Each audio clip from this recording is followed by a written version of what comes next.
Continuando a leitura, estamos na página 32, no subcapítulo Vá a Público. Cultivar a paixão verdadeira não é um processo que acontece da noite para o dia. Brincar nos locais em que curiosidades múltiplas se entrecruzam não é suficiente. Certamente, há uma energia emocional nessas interseções. Sem dúvida, a neuroquímica por trás dessa energia ajuda a transformar a curiosidade em paixão. Porém, para realmente acender a chama e assegurar que está no caminho certo, você precisará amplificar essa paixão com uma série de sucessos públicos. Ele coloca aspas. Um sucesso público nada mais é do que um feedback positivo de outras pessoas. Qualquer tipo de reforço social aumenta a neuroquímica do prazer, o que faz aumentar a motivação. A atenção positiva de outras pessoas faz o cérebro liberar mais dopamina do que aquela obtida somente com a paixão. E acrescenta ocitocina à equação. A combinação de dopamina mais ocitocina recompensa a interação social, criando os sentimentos de confiança e amor que são tão importantes para sobrevivermos. E a natureza prazerosa da sua recompensa se retroalimenta, aumentando ainda mais a nossa curiosidade, que é a curva de retorno neurobiológica que constitui as bases da verdadeira paixão. Por isso, nessa etapa do processo, é hora de fazer amigos. Mas lembre-se de caminhar antes de correr. Para tornar as coisas públicas, não é preciso fazer um TED Talk, por exemplo. Conversas simples com estranhos farão as coisas acontecerem. Vá ao bar do seu bairro, comece a conversar com quem quer que esteja sentado perto de você e ensine a eles coisas que vem ensinando a si mesmo. Uma fila de banco, por exemplo, que é boa, né? Tem um consultório médico que a gente espera horas e horas. Depois repita. Converse com um estranho diferente. Conte as suas ideias e alguns amigos. Ou entre um meetup dedicado ao tema. Uma comunidade virtual, um clube do livro. Se não houver nenhum, comece o seu. Opa! Né? Olha a importância dessa interação aqui, da gente estar falando com gente que a gente não conhece. São aqui diversos vídeos aqui no canal. O nosso clube do livro foi no Zoom, várias pessoas que eu não conhecia, e eu aqui com vocês lendo, né? Trazendo essa oportunidade para a gente estar juntos e dividir aqui esse momento. É isso que eu quero, né? É exatamente isso, né? Um clube do livro, uma comunidade virtual, é tudo isso que eu estou fazendo nesse movimento do MaHub e do MaBook Club, né? Por fim, é importante cumprir as etapas pela ordem. É bom passar um pouco de tempo brincando com as interseções de curiosidades antes de tornar isso público. Há muita empolgação que surge quando se começa a investigar essas interseções. Mas é importante guardá-las consigo por um tempo. É bom entrar em uma conversa com ideias próprias e com algo a dizer. Ser um iniciante nível 0 não é muito gratificante, nem cultiva paixões. Saber muito pouco com frequência é uma sensação péssima, mas conseguir agregar algo ao diálogo, ter umas ideias próprias e algum sucesso público por essas ideias, é se aproximar da velocidade de escape. Próximo capítulo, próximo subcapítulo, transformando paixão em propósito. A paixão é um impulso poderoso, não obstante, apesar desse seu lado positivo, ela pode ser uma experiência bastante egoísta. Envolver-se 100% significa que você está 100% envolvido. Não há muito espaço para outras pessoas. Porém, se vai conseguir o impossível, mais cedo ou mais tarde você precisará de ajuda externa. Portanto, nessa etapa do processo, é hora de transformar o fogo da paixão no combustível do propósito. Foram os psicólogos da Universidade de Rochester, Edward Deci e Richard Ryan, que descobriram esse combustível pela primeira vez. No próximo capítulo, conheceremos ainda mais esses cientistas e o trabalho deles. Por ora, apenas saiba que, na metade do século dos anos 1980, a dupla apresentou a teoria da autodeterminação e, com ela, seu conceito de relação. Desde então, a teoria de autodeterminação se tornou a teoria principal na ciência da motivação e o parentesco permaneceu um componente central. A ideia original era simples. Como criaturas sociais, os seres humanos têm um desejo inato por conexão e cuidado. Queremos nos conectar com outras pessoas e cuidar delas. Em um nível biológico básico, precisaremos nos relacionar com os outros para sobreviver e prosperar. E como consequência, somos neuroquimicamente motivados a suprir essa necessidade. Mais recentemente, pesquisadores estenderam essa noção, expandindo a ideia de relação, a necessidade do cuidado e da conexão para um conceito de propósito, ou o desejo de que as coisas que fazemos sejam importantes para outras pessoas. O propósito pega toda a energia motivacional encontrada na paixão e lhe dá um ímpeto extra. Neurobiologicamente, o propósito altera o cérebro. Ele diminui a reatividade da amígdala, reduz o volume do córtex medial temporal e aumenta o volume do córtex insular direito. Uma amígdala menos reativa gera menos estresse e maior resiliência. O córtex medial temporal envolve-se em muitos aspectos da percepção, o que sugere que ter um propósito altera a maneira como o cérebro filtra as informações que surgem e, por sua vez, um córtex insular direito maior protege contra a depressão e está relacionado a uma quantidade significativa de atividades de bem-estar. Todas as mudanças parecem ter um impacto profundo em nossa saúde de longo prazo, já que ter um propósito de vida, o termo técnico, né, tem sido relacionado a menos incidências de AVC, de demência, de doenças cardiovasculares. Além disso, do ponto de vista do desempenho, o propósito impulsiona a motivação, produtividade, resiliência e foco. É um tipo específico de foco. O propósito tira a nossa atenção de nós mesmos, um foco interno, e coloca em outra pessoa ou numa tarefa atual, um foco externo. Agindo dessa forma, ele protege contra a autorruminação, que é uma das causas raiz da ansiedade e da depressão. Autorruminação, olha que palavra interessante. Ao forçá-lo a olhar para fora de si mesmo, o propósito age como um campo de força. Ele o protege de si mesmo e da possibilidade muito real de ser totalmente engolido por sua nova paixão. Colocando assim, em termos mais técnicos, o propósito parece reduzir a atividade do circuito em um mundo padrão, que é um circuito cerebral encarregado da ruminação, e aumentar a atividade do circuito de atenção executiva, o circuito que rege o foco externo. Finalmente, há uma vantagem ainda maior no propósito: a ajuda externa. O propósito age como um grito de guerra, inspirando outros, atraindo-os para a sua causa. Isso tem um impacto óbvio entre o impulso. O apoio social proporciona ainda mais substâncias neuroquímicas, o que produz um incremento ainda maior da nossa atividade intrínseca.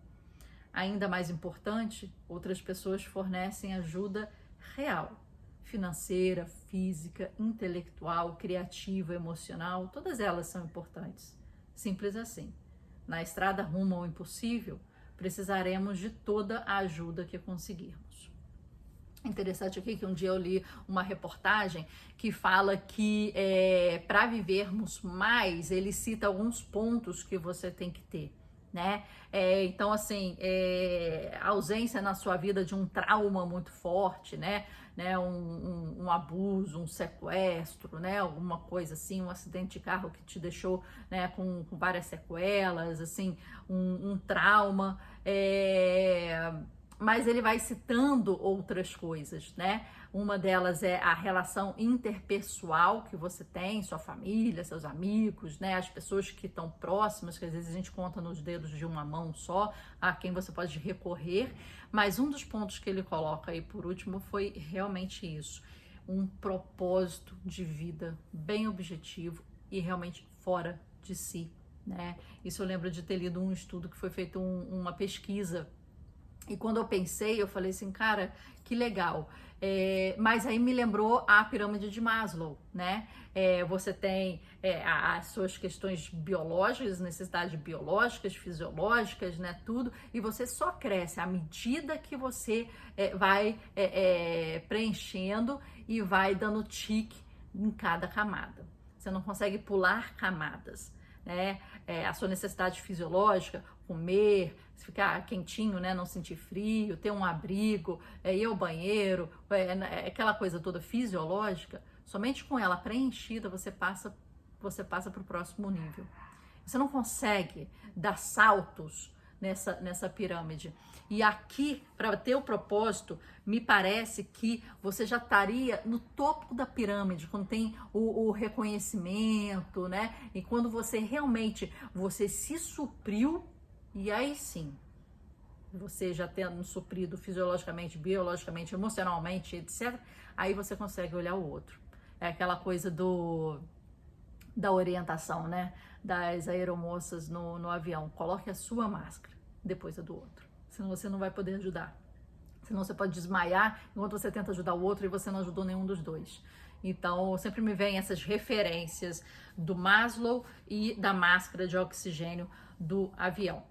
Próximo subparágrafo, sobre capítulo, a gente vai falar sobre colocando o propósito em prática.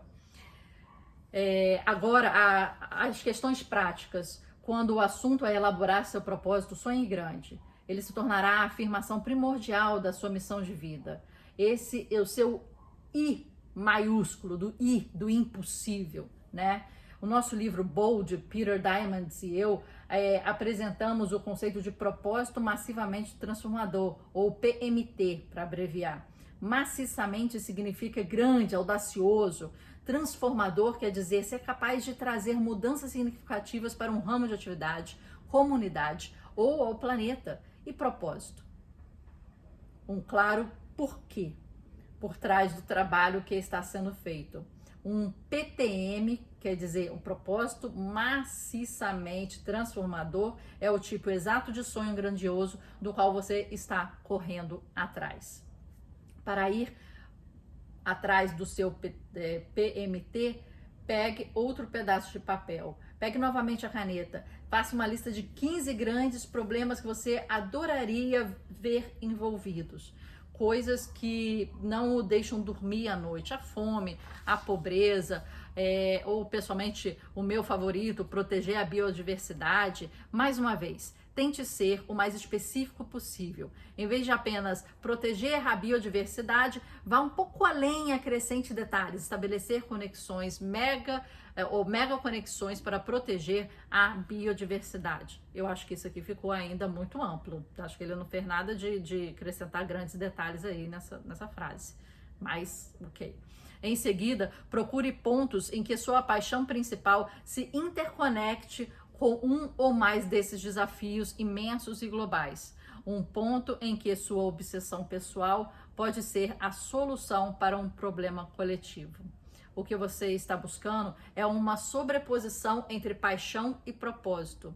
Se conseguir identificar o alvo, você terá descoberto um modo de usar sua paixão, recém-descoberta, para fazer algo realmente de bom para o mundo. Esse é o legítimo propósito maciçamente transformador. Você vê que está fora de você. Você só vai usar aquela propulsão sua, aquela motivação, aquela paixão para colocar para o outro. Um PMT é um impulso crucial e uma base excelente para um empreendimento comercial.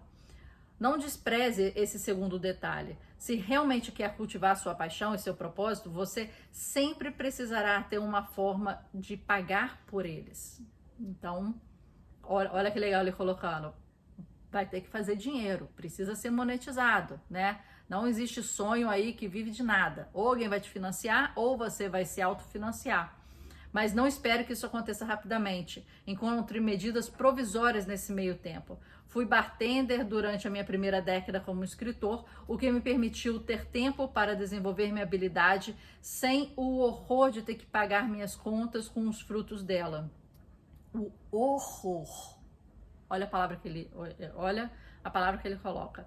Isso foi fundamental para o meu sucesso. E por isso também que Tim Ferriss diz aos empreendedores que começam a sua primeira startup como se fosse um hobby durante as noites e os fins de semana.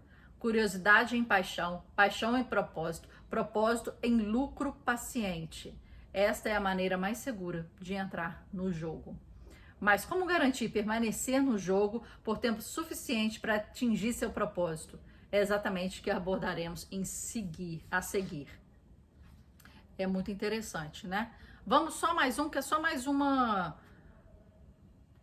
Não, vamos finalizar aqui, porque aí termina o outro capítulo. Eu acho que já vai entrar nesse tema de uma forma geral, entendeu? Senão a gente vai ficar no meio. Mas é muito interessante isso, que ele tá querendo que você crie molas propulsoras, quer dizer, o que se automotiva biologicamente, né? Para aquilo te ajudar. Lembra que a gente falou, a gente trouxe aqui, eu acho que eu tô trazendo várias imagens mentais, né? Pra gente pensar no que ele tá falando. A gente trouxe o dominó. E que aí, automaticamente, ele vai fazer depois isso sem grande esforço, né? Mas eu acho que é isso que ele tá buscando aqui, né? Curiosidade em paixão, paixão em propósito, propósito em lucro paciente. E é muito importante que ele colocou isso de lucro paciente. Eu tô nesse momento em que realmente, se a gente coloca uma carga de necessidade existencial de um projeto, de um sonho, de um empreendimento, e essa carga financeira de sobrevivência, ela tá em cima desse projeto, eu acho que as coisas ficam muito mais tensas, muito mais frágeis, delicadas e com um risco muito maior de existir. O financiamento externo, a preparação para o financiamento do projeto ou o autofinanciamento, porque ele colocou ali paciente, acho que essa palavra foi assim essencial, paciente. A gente está numa era da rapidez, a gente está numa era que a gente quer tudo rápido, a gente está numa era em que as novas gerações entram no trabalho em menos de 3 meses, que é o tempo de teste, né? Vamos dizer assim, né? Já querem ser efetivados, querem levar aumento e não esperam o tempo das coisas. Então, eu acho que isso é muito complicado, né? Porque aí você acaba matando sonhos que nem você deu tempo para que eles germinem. Você jogou a semente e já quer que no dia seguinte já esteja alguma coisa ali para te dar um retorno, né? Essa recompensa imediata. A gente não consegue viver de recompensas tardias. Acho que esse é um grande exercício. Eu acho que entender que financeiramente pode demorar pra caramba e que às vezes é um jogo não de competência, né? Mas é um jogo de resiliência mais do que competência. Eu acho que isso que é muito importante. E aqui fazendo a comunidade, fazendo os conteúdos, fazendo os cursos, né? Fazendo um clube do livro aqui para vocês, né? Olha quantas coisas a gente tem hoje, né? Nós temos o curso Leitor Supremo, a gente tem um e-book de Leitor Supremo, né? Como é que lê, como é que faz a curadoria, como é que anota, como é que tira do papel, como é que aprende, como é que potencializa, né? A gente tem os encontros do Clube Mente Criativa, em que são gravados 6 meses, 6 livros, um tema central e depois regravado com entrevistas. A gente tem 2 podcasts, o Papo de Artista, sou eu falando sozinha, e depois uma Hubcast que eu convido profissionais para falarem comigo e trocarem uma ideia sobre o seu processo criativo, criatividade. A gente tem um best-seller já é Amazon, sobre a teoria da cor. A gente tem um curso Paleta Emocionante sobre psicologia da cor, cor para pessoas criativas sobre teoria da cor, cor no ambiente para arquitetos, decoradores e pensarem a psicologia da cor no espaço comercial e residencial e muitos mais, né? Então a gente tem aí 2 anos de trabalho forte. Todos esses produtos até hoje, já vários já estão em desenvolvimento aí para a formação de uma comunidade robusta. Mas é difícil, não vou mentir para vocês. Financeiramente é um desafio, é muito difícil. Tem um investimento de tempo, tem um investimento de dinheiro e até você conseguir sair daquela, sabe? Dar aquela respirada da água é muito complicado. Você precisa ter resiliência, entender que esse dinheiro aqui, ele colocou, o lucro paciente. É muita paciência, meu Deus, é muita paciência. É um jogo de quem desiste, né? Não é um jogo de quem começa a fazer, que isso é fácil. Não é um jogo de quem faz por algum tempinho, 1, 2 anos, 3 anos. E isso é fácil, apesar de ser difícil. A gente tem quase 800 vídeos hoje no nosso canal do YouTube. A gente tem todos esses cursos. Isso é difícil, perdurar, né? Então é o jogo da resiliência, da desistência, né? É o jogo de quem consegue aguentar mais. Eu acho que muitos morrem na praia e eu acho que muito é por causa disso, né? O lucro paciente. E hoje em dia tem tanta oferta bonita, né? 6 em 10, 6 em 3, 7 em não sei o quê, fique milionário. Como é que eu consegui ficar milionário em 7 dias? Como é que eu vendo fácil, facinho? Muita gente vendendo a facilidade, a rapidez instantânea, a atividade sem trabalho, né? A mágica. Mas o mundo não é feito de mágica, o mundo é feito de sal, né? Suor, transpiração, lágrima. O mundo é feito disso. Eu acho que quanto mais cedo a gente entender que esse lucro paciente é quase uma lesma, menos que uma tartaruga, vai ser mais fácil a gente trabalhar a nossa expectativa, né, quanto a isso. Então, segura, aperta os cintos, porque a gente está entrando cada vez mais fundo. Paramos aqui na página 36 e continuamos amanhã. Espero você na leitura. Comente aqui embaixo, coloca suas referências, suas dicas, seus insights. Pode discordar completamente de mim, não tem problema não, é para isso, né? E vamos juntos, lendo, aprendendo e fazendo aqui, como ele falou, uma comunidade, um clube do livro, um espaço para a gente trocar. Eu estarei nas filas dos bancos, eu estarei nos consultórios médicos, sempre conversando e trocando, independente de onde seja, porque isso é cada vez mais importante. Te vejo no próximo capítulo.